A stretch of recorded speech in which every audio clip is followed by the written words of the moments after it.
Hi, it's here, being slutty on camera again, every single day.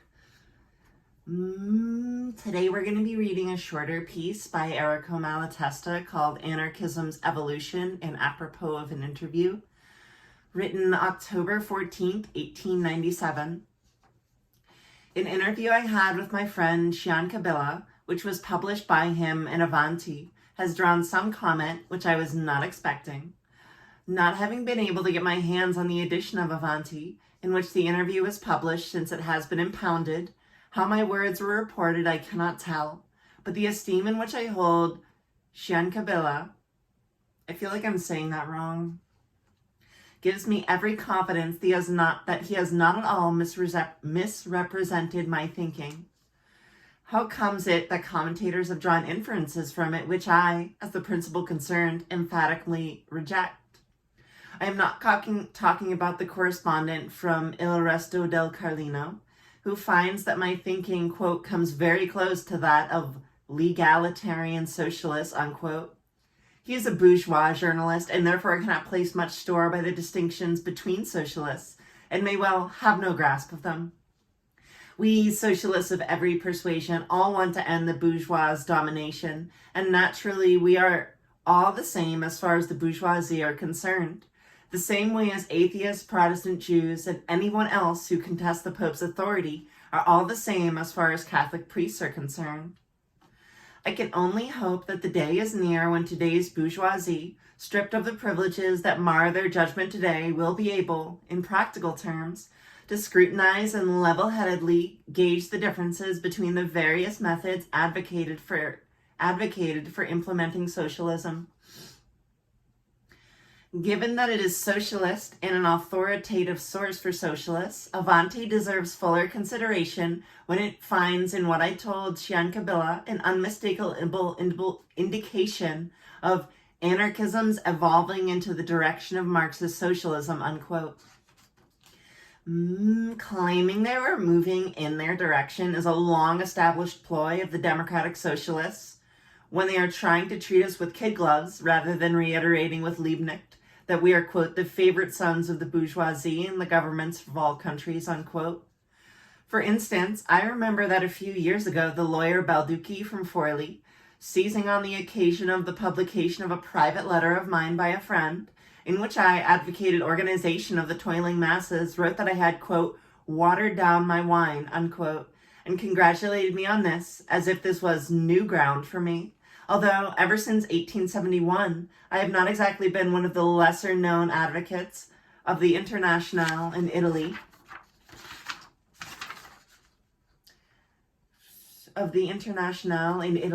and was out of the country precisely on account of my having been convicted of membership in the International. Let us be clear. In my estimation, there is nothing that is anything but honorable about evolving, provided that that evolution is the fruit of genuine conviction. The fact is that, on account of the corruption of politicers and the huge influence that self-seeking and class interest wields over politics, that which in a scientist would be deemed a sign of cretinous pig-headedness, never having shifted in one's opinions, is widely regarded as a point of honor. I think that's super important. Like, people are wrong about everything. And for most people, life is a continuing evolution of everything. You're always learning, you know? But I have too much moral courage not to articulate my changes of mind because of deference to some pointless, ridiculous reputation for immutability, even if these changes, as is alleged in this instance, set me at odds with my friends and myself, and I have too much pride to be stopped for a single moment longer by the notion that others might think that I was motivated by cowardice or playing the odds. The shift in opinion, however, has to have actually occurred and needs to have been claimed. Now, anarchists certainly have evolved, and I along with them, and the likelihood is that they will carry on evolving as long as they remain a living party capable of harnessing the lessons of science and experience and adapting to the variables in life, but I utterly deny that we have evolved or are evolving in the direction of Marxist socialism, and I believe, rather, that one of the most remarkable and most widespread features of our evolution is that we have rid ourselves of Marxist prejudices, which, at the beginning of our movement, we embraced too lightly and have been the source of our gravest mistakes. Avanti has probably succumbed to an illusion. If it really believes that it has said time and time again about anarchism, that anarchism is the very opposite of socialism, and if it carries on sitting in judgment of us on the basis of the misrepresentations and calumnies with which the German Marxists, aping the example set by Marx in his dealing with Bakunin, disgraced themselves, then the fact is that every time it may deign to read something we have written or listen to one of our speeches, it will be pleasantly surprised to discover an evolution in anarchism pointing in the direction of socialism, which it seems is almost synonymous with Marxism as far as Avanti is concerned. But anyone with even a superficial grasp of our ideas and history knows that, since its inception, anarchism has been merely the outworking and integration of the socialist idea, and thus could not and cannot evolve towards socialism, which is to say, towards itself. The very mistakes, harebrained schemes, crimes ventilated and committed by anarchists are proof of anarchism's substantially socialist nature, just as an organism's pathology assists a better understanding of its physiological features and functions. What was there in what I said to Sian Kabila that could justify Avanti's conclusion? We certainly have many ideas that we hold in common with democratic socialism, and, above all, we share a sentiment that prompts and incites us to fight for the advent of a society of free equals, albeit that we are reminded that the logic of their preferred system leads to the negation of freedom and equality, the preferred system being democracy and government. Democratic government is what democratic socialists want. The fools. As the essential cornerstone of our program, we have the abolition of private property and the organization of production for the benefit of all, and achieved through the cooperation of all, which is, or ought to be, the cornerstone of any sort of socialism. And by our reckoning, given that the workers are the main casualties of the existing society, and those with the most direct interest in its changing, and given that the matter is to establish a society in which we are all workers, the new revolution simply has to be, chiefly, the handiwork of the organized working class. Conscious of the irreconcilable antagonism between its interests and those of the bourgeois class, the formulation, propagation, and conversion of that notion into the driving force behind all modern socialism being Marx's greatest achievement. But Avanti would be hard-pressed to talk about evolution in all of this, since we are talking here about purposes and convictions that are part and parcel of anarchism, and that anarchists have always peddled them, and were doing so many years before there were ever Marxists in Italy. So in order to find out if we actually have evolved in the direction of democratic socialism, which Avanti very questionably terms Marxist socialism, it's questionable because they're like not the same. I don't think many people would describe Marxist socialism as democratic socialism, although of course I'm sure a bunch of democratic socialists have ideas they get from Marxism, and probably the inverse is true. I'm not a Marxist, don't ask me. We would need to investigate the differences that divide and have always divided us from democratic socialists. We need not enter into a discussion of Marx's economic and historical theories, which appear to me, albeit that I am scarcely qualified to say, partly wrong, and partly to consist simply of the articulation in abstruse language of truths, majoring strange and esoteric, that are clear, plain, and commonplace, if more common parlance is used. The democratic socialists have long since stopped paying them any heed in their practical program, and unless I am mistaken, are also about to drop them from their science too. My broadest white capital is hard to read and therefore is dumb. He said more than that, but like, I love that part of his argument. He's like, capitalism reads like an esoteric magic book, and if you just said it straight up, people would be like, no fucking dumb, man. Like, what? Like, no fucking dumb, man.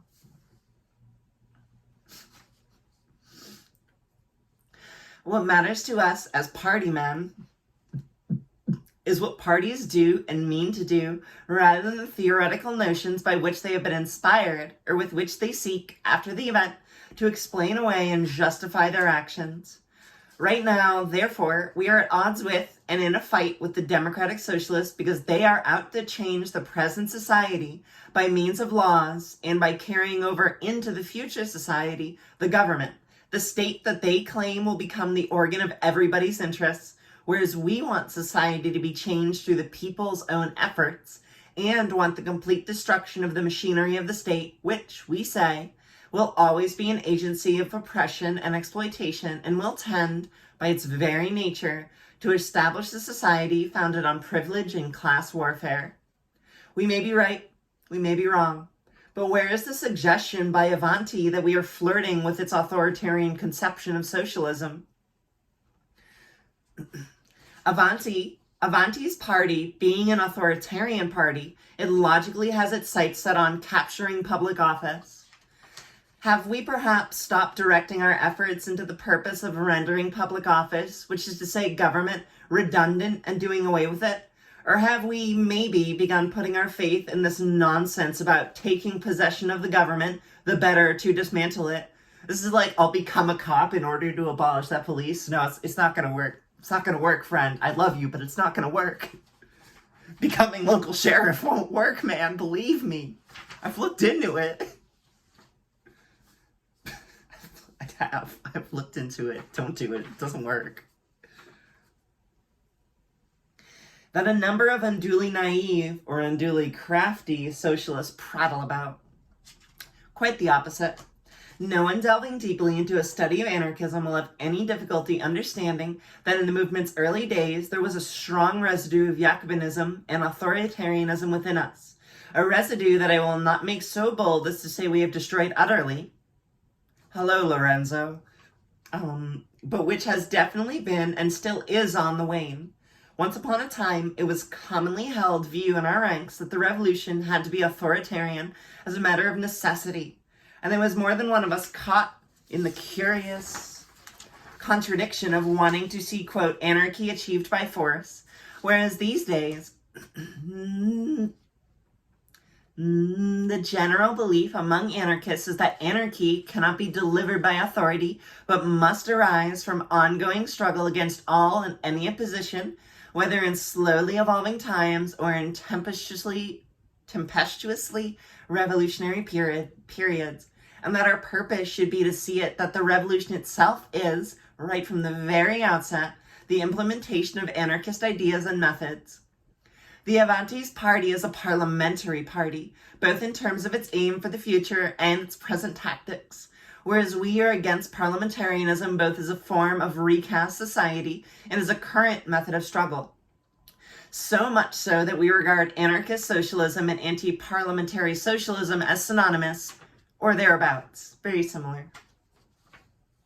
Has Avanti perhaps spotted some lessening of the aversion to parliamentarianism that has always been a distinguishing feature of our party? Have we perhaps stopped committing a sizable part of our efforts to ridding workers' minds of the newborn belief in parliaments and parliamentary means that the democratic socialists are out to plant there? Has abstentionism maybe been dropped as the almost material badge by which we recognize our comrades? Quite the opposite. When our movement started up, several of us still entertained the notion of participation in administrative elections, and later from our ranks came the initiative of running Cipriani as a candidate, which we backed. Yeah, that's true. There were early anarchists who ran for office. I read an article of a guy a few years ago who was trying to do the same thing. He did not win. It's kind of hard to get elected on a platform where you're I will unelect all future people. I feel you, man, I do, but I just don't think it's going to work. They're not going to let you do that. They're not going to let you do that, man.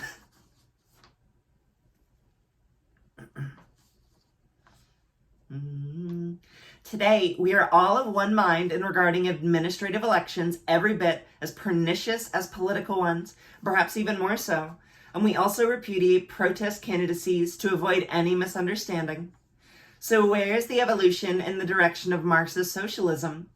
In keeping with my belief that a party of the future such as ours must bring an ongoing and stringent critique to bear on itself and should not be afraid to confess its errors and sins in public, I told Sian Kabila that some of the factors that reduce the anarchist party to such a state of isolation and disintegration as to render it unable to offer any resistance to Crispy's reaction and to inspire any stirring of sympathy in the public. I told him how the youthful illusion which we inherited from Mazinianism, I've never heard that term, of imminent revolution achievable through the efforts of the few without due preparation in the masses had left us alienated from any long and patient work to prepare and organize the people. I told him how, in the belief that no improvement could be extracted in the absence of prior radical transformation of the entire politico-social order, and imbued with that old prejudice that the revolution becomes easier the more wretched the people are. Acceleration's been around forever. We gazed with indifference, if not hostility, upon strikes and kindred worker struggles, and looked to the organization of the working class almost exclusively for recruits for the armed insurrection, which, on the one hand, left us open to the unnecessary persecutions that were forever interrupting and unraveling our efforts, which thus never had long to mature, and were always stalled in the launch stages, and, on the other hand, eventually alienated us from the most forward-looking workers who, having managed through digging in their heels to extract a few improvements from the bosses, looked upon the results they achieved as a refutation of what we went on preaching.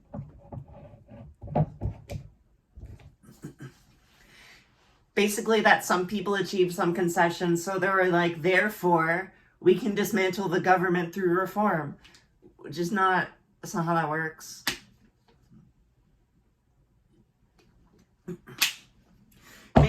For example, if you have a machine whose job is to eat children to produce food, for example, like a sweatshop or slavery, you'd be like, well, we reduce the amount of children it eats and maintain the same level of food production. So I think maybe we can just get it to like 110% efficiency. But if you studied science or physics or any point, you know, that doesn't exist. We can't make an actual perpetual motion machine. Things always use up. We don't have like 100% fuel efficiency. You cannot cause the child eating machine to give you children or use no children. It will always eat children. And anarchism is saying we shouldn't use the child eating machine. The child eating machine is inherently bad and will always eat children because it is a child eating machine.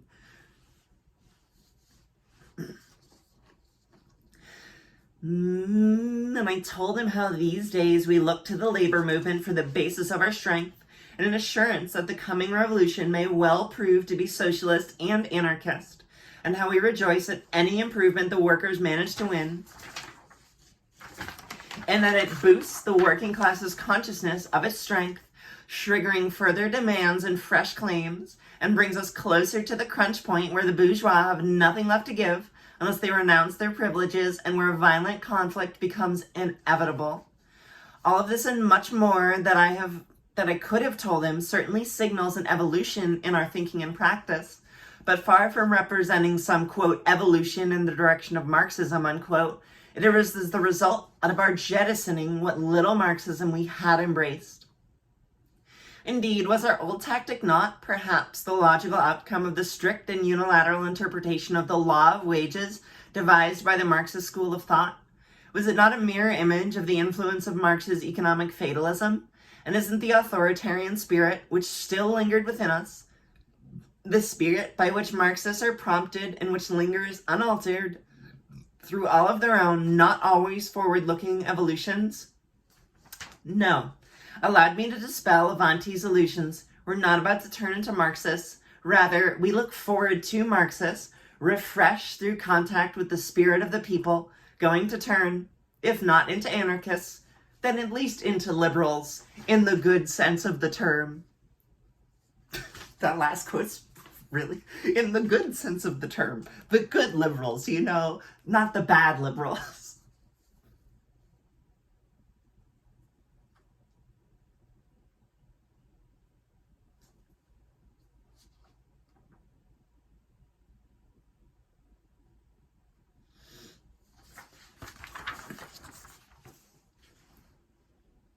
Very much a thing that feels like written of its time. But I have seen like modern, especially Marxist-Leninists, be like, oh yeah, anarchism is just like a stupider version of Marxism. That's not what it is. Marx's contemporaries who were anarchists disagreed with him. The anarchists at the time of Marx being alive were like, man, I don't think that's it. Certainly, I do think personally there's like a lot you can gain from like a Marxist understanding and analysis, at least about the way things are. But the man is not a god, you know? He's just a dude. Said some smart things for sure, but like is not a font of absolute truth and knowledge. He's just a guy. All right. My sinuses are like recovering from something, so my voice might be a bit further down than I really want it to be, but I don't think it's horrible. Have a good rest of your whatever the fuck.